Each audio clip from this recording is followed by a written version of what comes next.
Thank you, Madam Chairman. I appreciate you holding this hearing, and I would also like to thank our witnesses for being here today.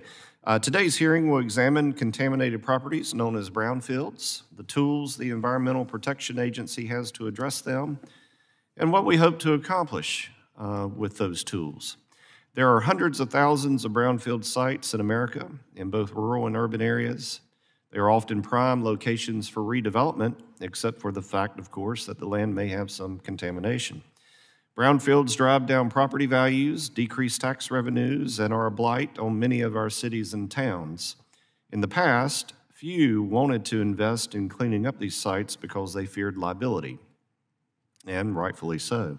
As a result, many developers turned to undeveloped green spaces for new investments and development. It became clear that it made good economic and environmental sense to remove legal roadblocks and support state, local, and private efforts to clean up and redevelop brownfields. Through this committee's efforts, the Small Business Liability Relief and Brownfields Revitalization Act became law in early 2002, which the committee updated in 2018 with the Brownfields Utilization, Investment, and Local Development Act. The law provided legislative authority for the Brownfields program, including grants for site assessments and cleanup.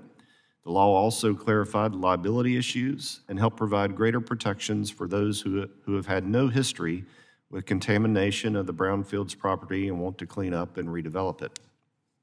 Turning brownfields back into usable property involves the efforts of the EPA, state and local governments, developers, and non-governmental organizations. The Brownfields program, codified in 2002, is itself built on another pivotal environmental law, the Comprehensive Environmental Response, Compensation, and Liability Act, known by its acronym of CERCLA, which is also commonly referred to as Superfund.